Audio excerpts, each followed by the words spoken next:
Hey, Margie here. I know all of us want to live a long, healthy life, but sometimes we just don't know where to start. It can be complicated, overwhelming, and we just sort of freeze. Well, the good news is that today we are going to go through some simple, easy swaps and strategies that we can all do to really improve the quality of our life. And I'm excited because our special guest is Dr. Ryan Wohlfert. And Dr. Ryan is a chiropractor who has various certifications. So he's a certified chiropractic sports physician and certified chiropractic biophysics physician. That means he uses a specific spine and posture correction protocol to help his patients resolve chronic pain, disease, and organ dysfunction. He's also a certified mindset specialist, helping people retrain the mind body connection for optimal health and performance. With over 22 years of education and clinical experience, Dr. Ryan has helped thousands correct their mind, body, and spine to break free from chronic pain, eliminate dependence on a broken system, and make simple, healthy, pain free living possible. And in today's talk, he's going to give us his favorite tips and just some simple things that we can all do for our nutrition, fitness, postural habits, breathing, and mindset.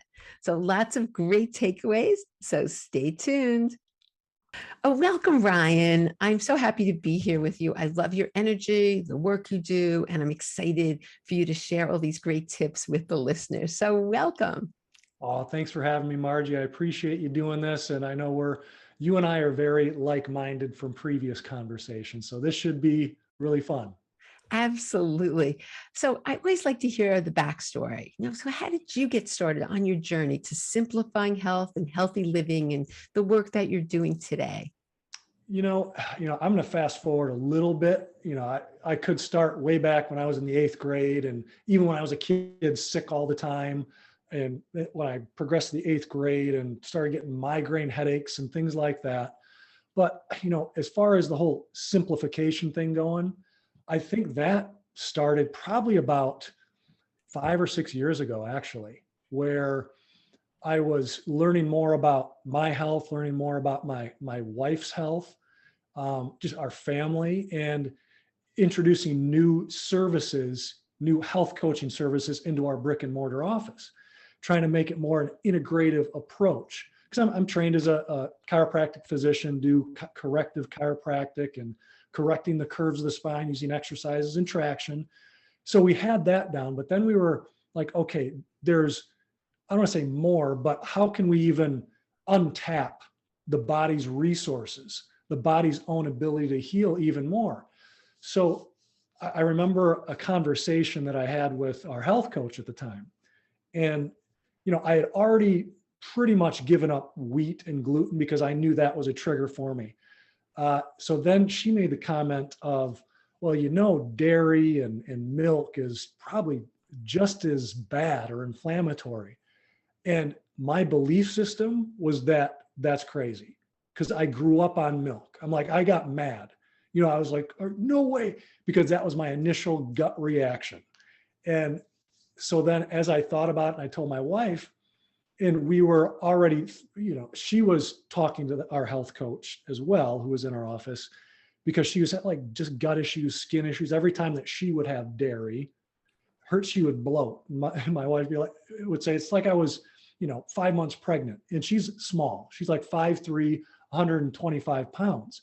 So she was experiencing that.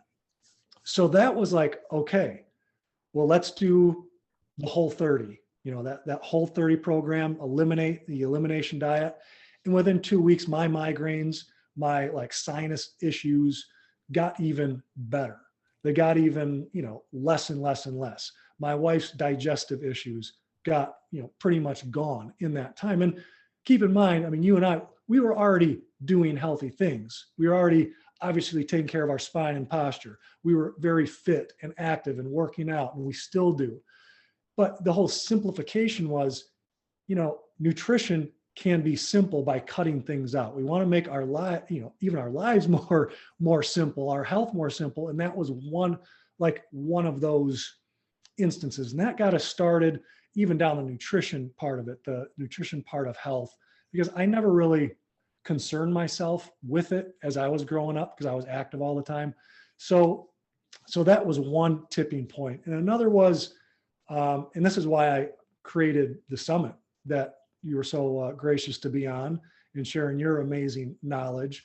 The Everyday Solutions for Living a Long, Healthy Life Summit was my dad, and how, again, he was pretty healthy, always active. And I remember having a conversation with him, and even with my mom as well. And just going through their refrigerator, going through their pantry, and just trying to help them swap things out, like giving them other solutions, like everyday things for their nutrition, rather than having the store bought, these types of salad dressing or ketchup or all like these condiments or even crackers, or like giving them other swaps and solutions for that. And I remember talking to my dad, and he, full disclosure, he had, prostate cancer, which he healed from, but then the symptoms started coming back again.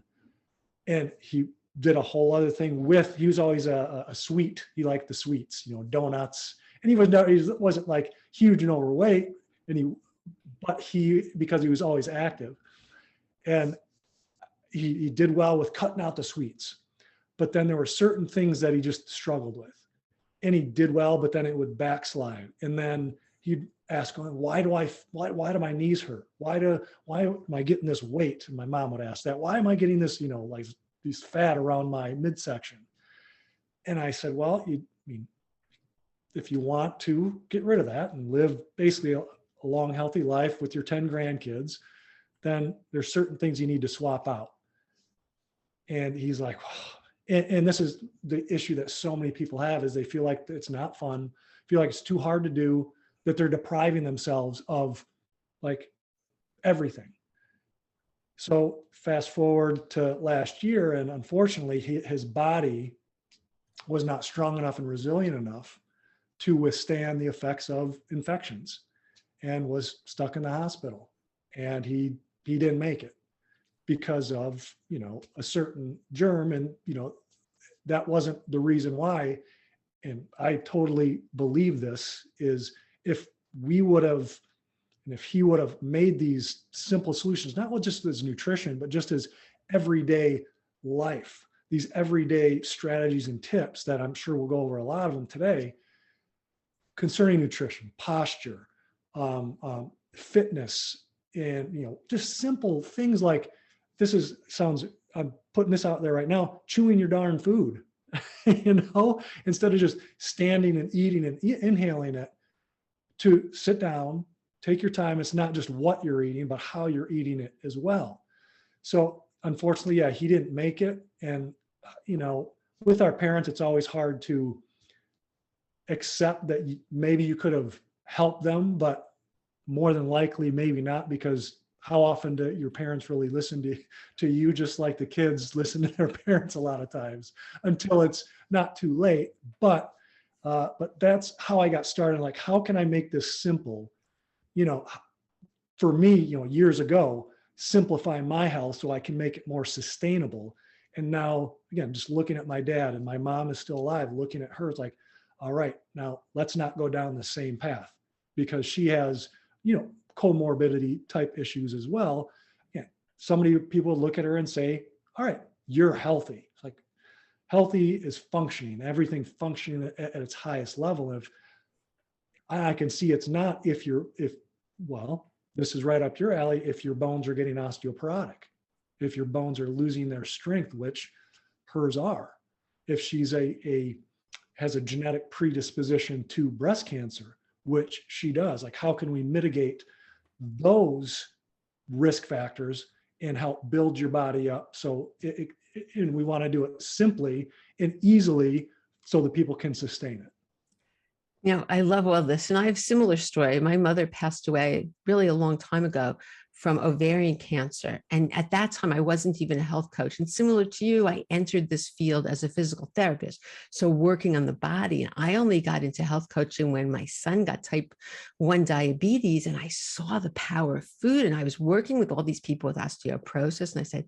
that's the missing link. And then when I learned how powerful food was, but prior to that, I was always sort of into organic and eating as healthy as I knew.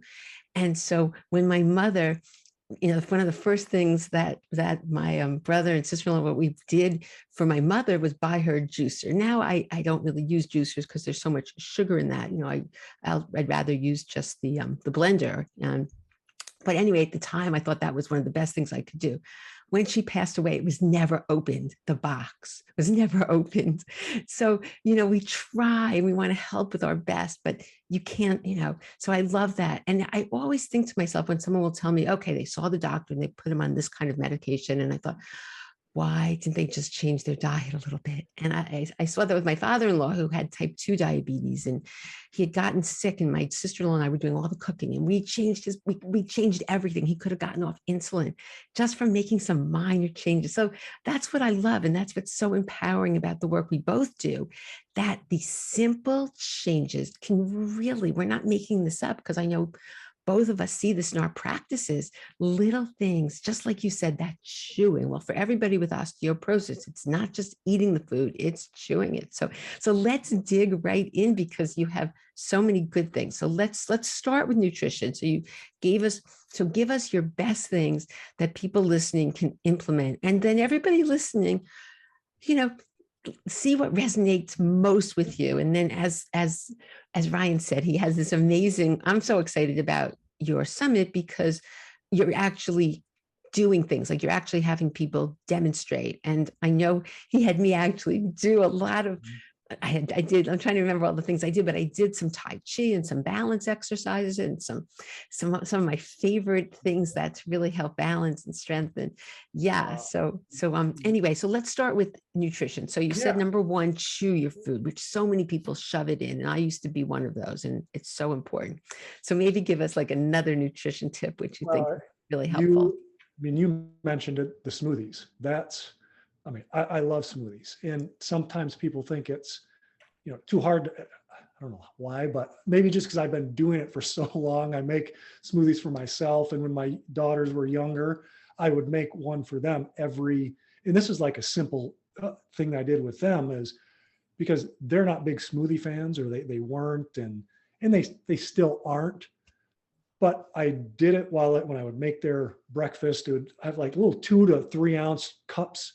And this is one of those swaps and solutions, is make it how you will drink it. Okay. Or else you're not going to sustain it. If it's, in the beginning, sure, put more fruit, put more like good tasting things in there. But smoothies are such an easy way. I think the easiest way to get your like vegetables into your body, especially if you don't like eating vegetables. Well, one, start slow with that. Pick one vegetable and eat that. Like, what are the ones that you like? Make a list. I'm just going to spurt out, like, probably go all over it with this, but make a list of all the different vegetables that you like, or just look at a list and say, okay, let me try that one this week, and just do one a week. You don't have to try one a day. Just do one a week and build that up if you're not used to that. Same thing with water. And I'll get back to the smoothies, but same thing with water. A lot of people don't drink enough water, and they think they don't like it, or like the taste of it, or this and that. You can add different, not sweeteners, but different, like lemon. You can add maybe even essential oils to it. And I believe in the summit, her name's Leslie Fontenette, gave tips on what to do and how to make that taste better. Because if you're not used to having 64 ounces a day, or 8 glasses a day, or whatever that is, whatever the magic number is for people now that they're giving, you're not going to sustain it if you try to drink 64 ounces today and you drink normally like 4 ounces. You have to work your way up. If you drink 8 ounces a day, well, start drinking 12 ounces a day every day for a week, and then increase it. So that's another one. While you're like, smoothies is another great way to get your water intake too, because vegetables, fruits have a lot of good water content. as part of the registration gift, one of the registration gifts is my, how to create a superhuman brain shake, because that was one of the master classes I did years ago. And it gives the 7-step process and examples on how to do it, of the 7 things to put in your smoothie, like healthy fat, like avocado or chia seeds or flax seeds. Your fruits, your vegetables, trying different ones with those.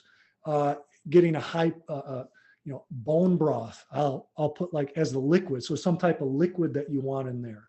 You want maybe some spices or herbs. Turmeric, curcumin, ginger that I've used, cinnamon, putting that in there. So those are some different options in playing with the ratios. And one of the major things that I've found with smoothies is if it's not smooth, it's called a smoothie for a reason, or tastes like almost like a shake. I like to make it taste more like a shake than anything. Is getting the creaminess. So that comes from different, like avocado gives a really, really nice creaminess to it. But getting a high powered blender. Now, some people would be like, well, that denatures, or it like blends it up too much. Don't worry about that. Get the highest powered blender that you can. I mean, I like the Vitamix. That's what I use right now. And I've used almost all of them. I started off with a Nutra Ninja, one of those, and I thought that was the top. So I'm like, oh man, this makes it so smooth. But then I got a Ninja blender. I'm like, okay, this is even better. And now it's a Vitamix. And I make one for my wife in creating a system on how to do it. So one of the things that I've done is in the blender, I'll put all the ingredients. So for example, yesterday in our big 64-ounce blender, I put all the ingredients in. I didn't blend it though, and then I stored it in the fridge. So when in the morning, I can blend it up. So you're not rushing around in the morning trying to do it. If you're getting ready for work, if you're getting ready to get the kids wherever they're going to go. So nutrition wise, I love smoothies. I love, just again, those types of things where you can prep beforehand. So go ahead. I mean, I love Okay, your. no, I love that because I'm a smoothie person too, and my husband had gotten sick a while ago. He's great now, and just like you said, sometimes you have to eliminate food. So for him, it was a big issue with gluten was part of it. But anyway, so ever since that time, I'm like determined to really get as much nutrition in his morning because he delivers. He's just very busy, so he needs to get that nutrition in, and so that's exactly what we did. And you can get your fiber in there. So I think my smoothie sounds so much like yours: avocado, chia seeds, flax seeds. I put hemp seeds in, ginger, and it's delicious. You feel really good. You just feel so good. And that you've gotten all those nutrients that are brain healthy, bone healthy. There's so much. I even throw some collagen. That's where I get throw my collagen in. So I love that tip because it's doable. It's easy. And then you're starting off your morning not with a bagel and not with sometimes like dessert that people do and the cereals that exist, but yeah, it's really a big difference. So that's great. That sounds, I mean, it really can make a difference. So One of the mistakes that I made, just to let everybody know, is I didn't cycle my, fruits, vegetables, even the healthy fats. I didn't cycle them enough. And I was like, well, if all this stuff is, really good for me, I'm just going to, and I called it my ultimate health smoothie. And just, I put everything in there. I put the hemp seeds, chia seeds, flax seeds, the avocado, the, bone broth, different, like the green vegetables, and I didn't cycle them. And I found that my body kind of got sensitive to some of those. So then now I definitely cycle them a lot more, and especially helps because my wife and I, especially my wife, she took the lead on this, growing our own garden. Like this was our first year for it. And you might think, you haven't grown a garden before? Again, these simple things that we try to implement and we sustain. So now next year, we're going to make it even bigger. Ryan, could you go a little more into cycling? Because I don't know if everybody understands the concept. Yeah, absolutely. It's a great question because what happens is you find something that works, you hear about something that works, whether it's a vegetable. Oh, this, you got to put this in there. Spinach, that's a popular one. And then if we keep just using the same vegetable every time, or the same two vegetables every time, or same one or two fruits, or even healthy fats, and we don't cycle those out and just put a different type of green leafy green in there, or other type of vegetable.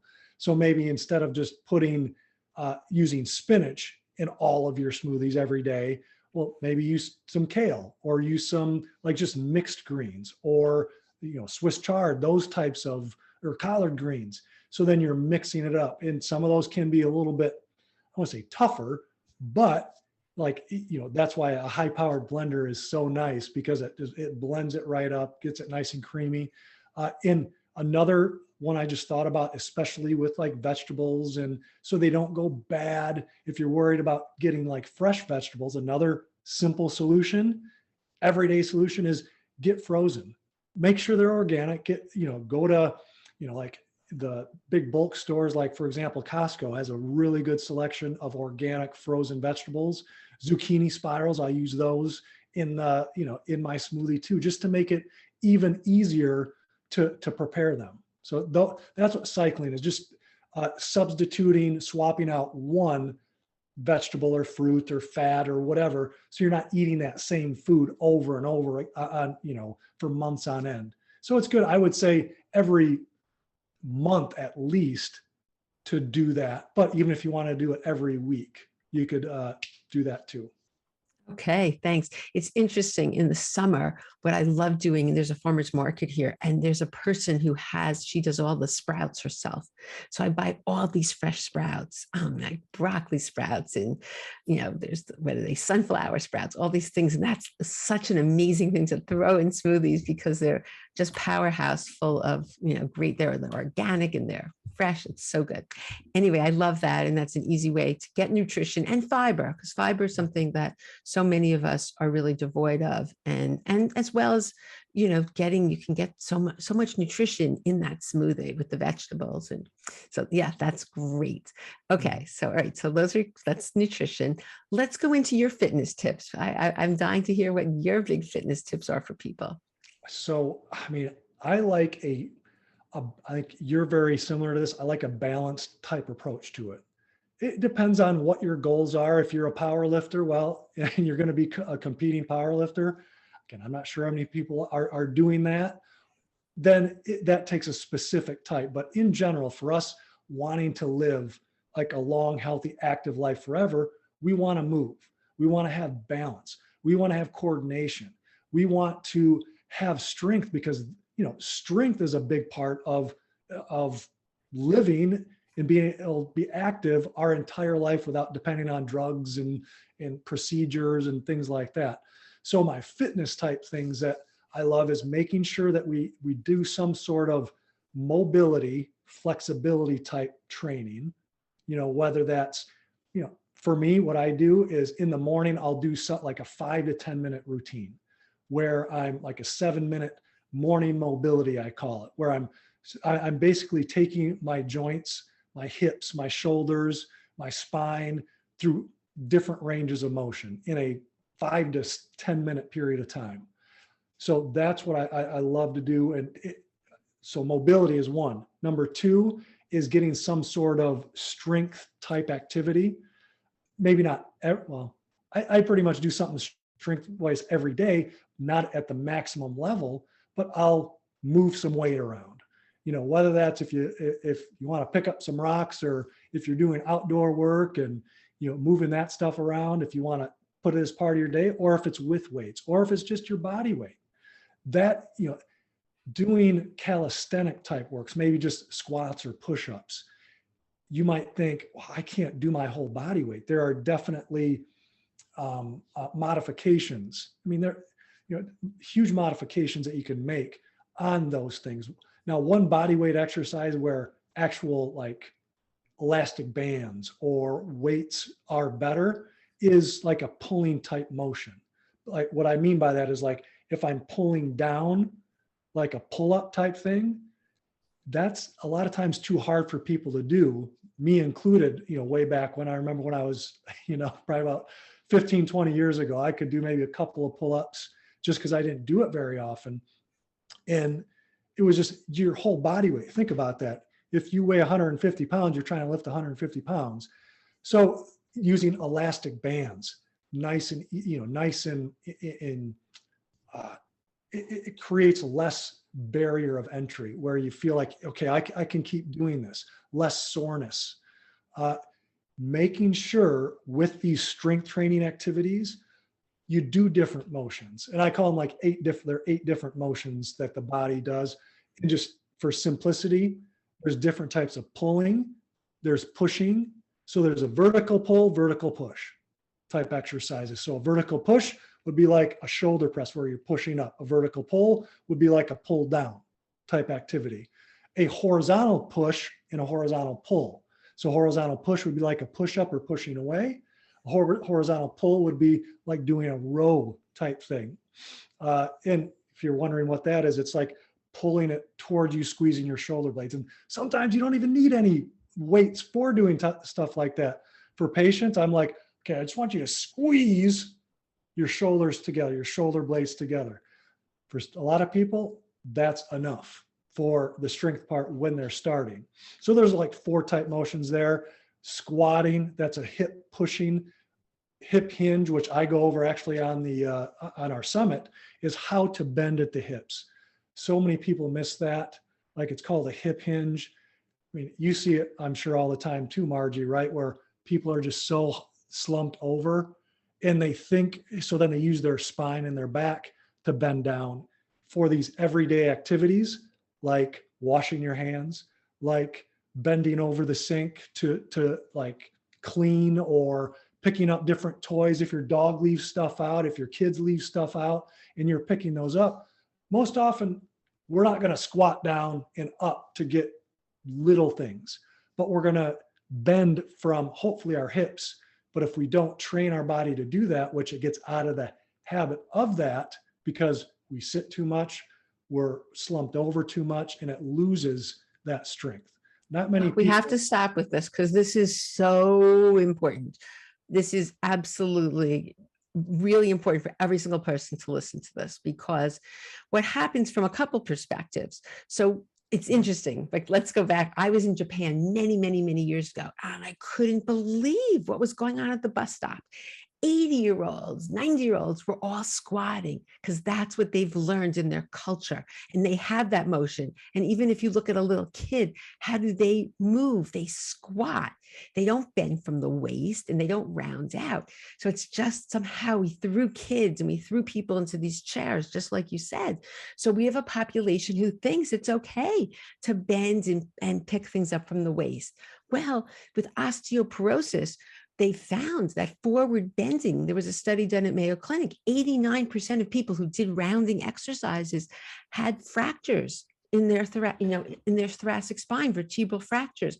So this is so important. But even, I'm sure you see people with disc problems because they've just their whole life been bending forward and not bending the way that you said, like you would be squatting, maintaining that inward curve. So for everybody listening, watch, and you're saying you go over this in the summit, Ryan? Yeah, Oh, good, yeah. because this is so, so important, because, a very close friend of mine just had a real serious disc problem and and really took a month to even get back to feeling okay. And because with these disc problems, you can be doing all these bad things, right? You can be bending, you can be doing, and you don't know it until something bad happens because you don't have feeling there. So it's like, it's not that, oh yeah, I picked this piece of paper up. It's that you've been doing terrible things. And then all of a sudden, so I'm very passionate about this and couldn't agree with you more. So that is huge. Everybody, how are you bending? And are you bending from your waist or the hips and knees, like Ryan said? Okay, continue. Along that same line is, our body is, yes, we can bend from the waist. We can, and from the spine. That doesn't mean we want to do that excessively as our main thing.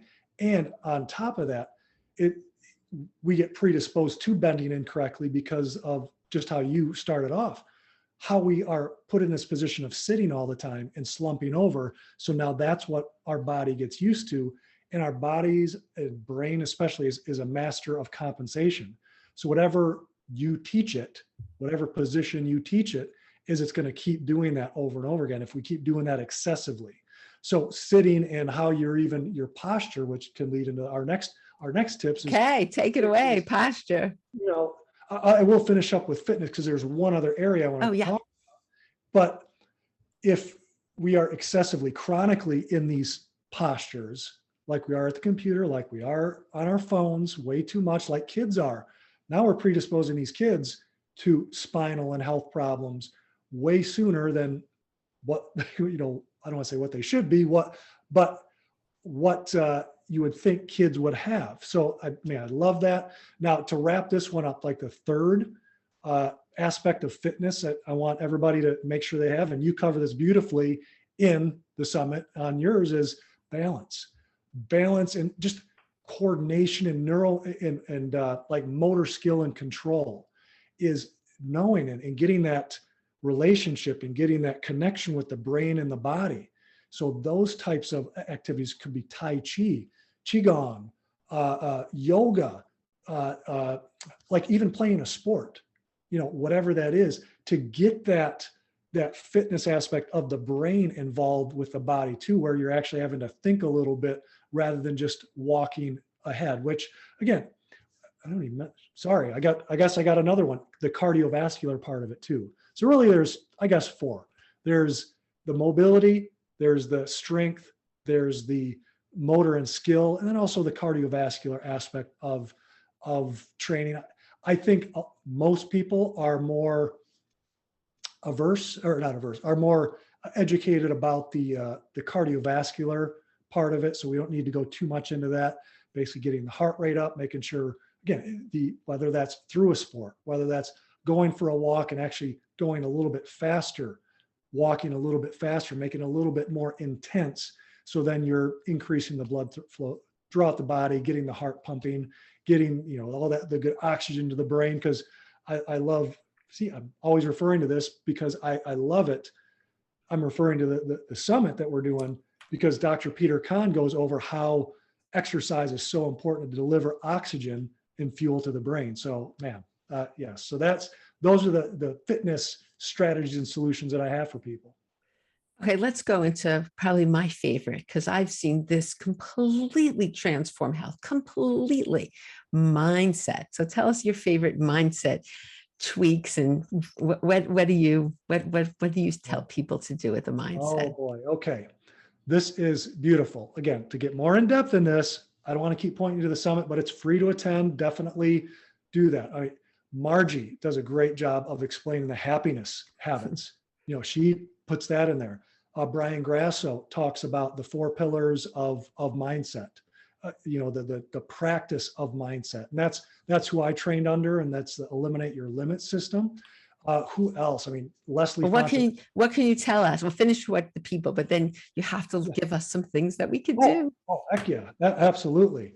So I want you to, because our brains are, we've probably heard this, I know you've gone over this with them, Margie, our brains are focused on the negative, right? To survive. But we have to, because that's the default mode. But in order to retrain it, we have to start seeing, not just saying affirmations, and this might be different than what a lot of people say. I don't personally like affirmations. If you don't know how to, if your brain doesn't believe them, if you're saying things that your brain and your unconscious mind doesn't believe, it's actually going to backfire. And I tried this for years, where I would say it and say it and say it. I am healthy. I am, I got a 6-pack. I got, I am wealthy, whatever it is. So you can do that, but your brain's going to revolt and say, yeah, right. No, you're not. So what I like instead is what we call count your wins, or another way to say it is find the evidence. So count your wins is, think about a goal that you have. Like, what is the goal? What do you want to accomplish? Whether it's with your health, with your wealth, with your relationships, whatever it is. What is that goal? So instead of saying, I have reached that goal, what you do is this. Every day for about like 5 or 10 minutes, at the middle, sorry, let me give you a specific at the end of your day. So you're going to bed in a healthier mindset is I want you to write down 3 to 5 things that you did today that you took a step towards that goal. And it doesn't matter how small that you think it was. Okay. If you're trying to get out of pain, if you like have chronic pain and you know that nutrition, especially after what we were talking about with nutrition is so important, but you don't eat any vegetables. And today that you had a bite of broccoli, instead of beating yourself up that you didn't have, 9 servings of vegetables. No, you say, I had a bite of broccoli. That's nourishing my body. So that's what I'm talking about, these small wins. If you drink, your 8 ounces of water when normally you drink 4 ounces, that is a win. I drank 8 ounces of water. You are identifying things that you actually did. So your brain can't argue with you about that. It can't say, no, you didn't do that. No, you're finding the evidence. Just like if I said, okay, I want you to go out there and after this interview, and I want you to find and count how many, red cars that you see. So, all right, your brain is now focused into where's the red car. Your brain is looking at it so much to find red cars that you're going to see a maroon or burgundy car and say, oh, that's a red car, because you're tuning your brain into that and counting those. That's what I want you to do with your wins. So doing that, what is the goal that you have? Count your wins. Do that for 7 days, at least 7 days, and see what happens. So Love that. that's my Yeah, that's a great one. That's fantastic. mm-hmm. Yeah, and I bet people will be surprised how something so simple and then it grows, right, Ryan? It grows on you, and then you keep seeing more and more, and it just, what you focus on grows. So it really becomes a habit. But that's a great one. Simple. Make Yeah. it simple and sustainable, because if you don't do that, and if you think, okay, 3 is too many, then just do 1, count 1 win, make it as simple as possible. Love that. Okay, so we can go on and on, but you also mentioned one big aspect is breathing. So what is your favorite breathing tip that you want to share? Okay.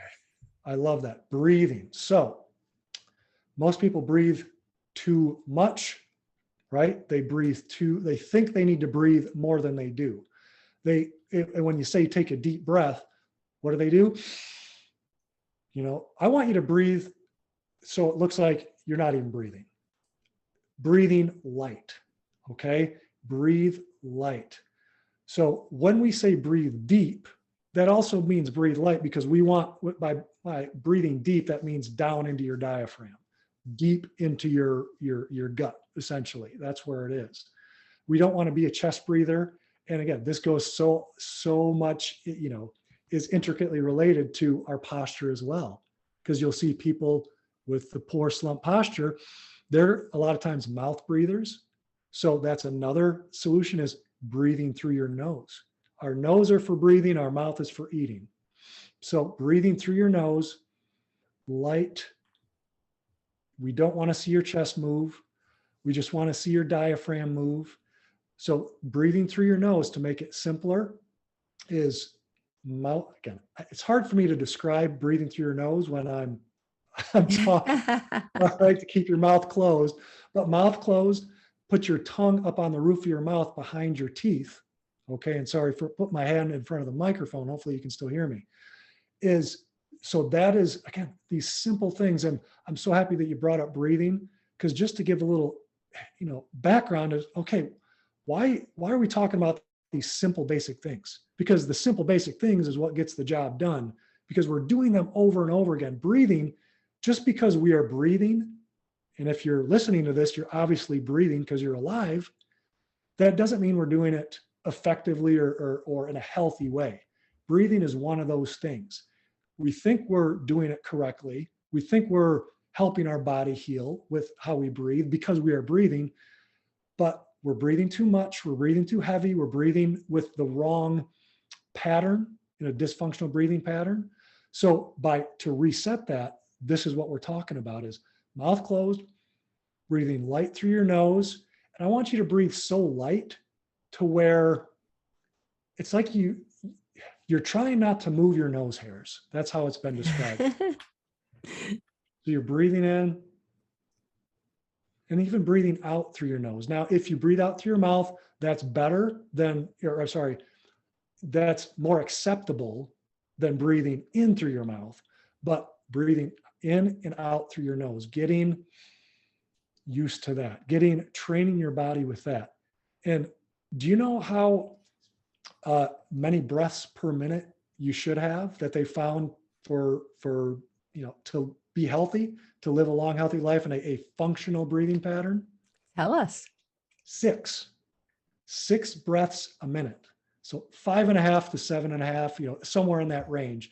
But I know I was taught in chiropractic college and in college it was like 12 or 13 was, the ideal, when it's actually not. That's probably the common. And even now the common is up around 18 breaths a minute. So now if we are breathing in a dysfunctional pattern, let's say for ease sake, 20 breaths per minute, times that by 60 minutes per hour, 24 hours a day, we are breathing in a dysfunctional pattern. Like over 20,000 breaths in a day. So these are the simple activities, these simple functions that we do. And that's just breathing. We talked about nutrition. We eat, right? How can we optimize our eating, our habits, and also the food that we put in? How can we optimize so we stand or we sit and we move? How can we optimize those things? So we talked about the movement. We've talked about some postural things. We've talked about some nutritional and breath work and mindset. That was another one. We think, whether you think you do or not, you're constantly telling yourself and talking to yourself. We all talk to ourselves. So you're not crazy if you talk to yourself. Maybe it's not out loud, but we have this inner dialogue. So if we let that go unchecked in a negative way, just like any of these bodily processes and functions that we have, and now we're doing it thousands and thousands and thousands of times a day, we're just asking for dysfunction. We're asking for accelerated decline in our brain and our body and our mind and everything in our life. So sorry to go off on a tangent there, but that is the reason why I love the simple basics, the everyday solutions, because we can be distracted by the newest supplement or the newest diet fad or the newest exercise. But unless you're going to sustain it, consistently and do it simple and consistently regularly, and it's not built on the foundation of these simple, healthy living principles that we talk about, it's just not going to stick. And the whole point is to live a long, healthy, functional, active life forever. At least I know for me is to never be on medications for any of these and have any of these chronic diseases. So it starts now with these. So Yeah. thanks for letting me get that out. It's so important. I just have to chime into something, because for years I worked with head, neck, and TMJ issues. And one of the big things was the tongue position that a lot of people, were thumb suckers. They never learned in your first year of life that the tongue belongs on the roof of your mouth. So there are a lot of people who are used to the tongue resting in the bottom of their mouth. And that's one of the, so sometimes just starting there with that, your tongue, in the cluck position where your tongue should be on the roof of your mouth. But that's so important, because when you do that, you really are breathing through your nose. So a lot of times, that was such a big issue for so many people. But yeah, that's what's so great. And I know you've seen in your practice, when people do these simple things, major transformations. Is that am I right with that? Oh, yeah, absolutely. We definitely deal with, it's the physical part, like you had mentioned, right, Margie? We've learned the physical part. That was like the first thing, but it's all, a lot of it comes back to the mindset of what we're learning, what we're exposed to. That's why, your podcast, the things that you're doing, and just saying it regularly, everybody hearing it over and over again. And sometimes we get caught in this, and I do too, where I'll be honest with you, I get frustrated because when patients come in and they hear one thing because they're exposed to it either through the media or, a lot of times the media or Facebook or social media, wherever it is, friends and family telling you this is how it is when you get older. And by that I mean, okay, you break down, you're going to have to take medications, you're not going to be able to move, you're going to be in a wheelchair, you're going to have diseases. But then when you start to address the posture, when you start to address the breathing, the mindset, nutrition, oh man, and it doesn't take as long as people think, because it, like again, with my story, with my wife's story, it did not take years of like doing the whole 30 plan for us to feel a difference. But that's where the mindset comes in too, is to pay attention to those differences or pay attention to those improvements. So then it just keeps breeding more and more desire to keep going in that direction rather than the opposite. That's exactly what I mean, I saw way back when I started teaching people what helped me through a bad situation, and chronic pain got better. And I was like, that's how it got me into the happiness work. But it's unbelievable. So when you combine all these things, and nobody get overwhelmed. And that's why I'm excited about your summit, because you're giving people a smorgasbord of a lot of things. And then people can say, what feels good? What's step one that you can start with? And just do that, because overwhelm's our enemy. Just do that and then go to the next. Whether you want to start at mindset. I always find when people ask, well, where do you start? You know, I don't know what you tell people. I always say, well, what's the area that seems to be the weakest? Maybe start there. So anyway, we could talk for hours, and I'm really excited about your summit. And we'll also, in case this comes out after your summit, we'll have in the show notes how people can get in touch with you and all the great work that you're doing.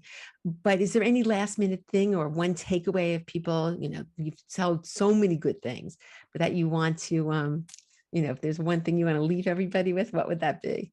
I'm just going to reiterate what you just said, is when people ask, where do I start?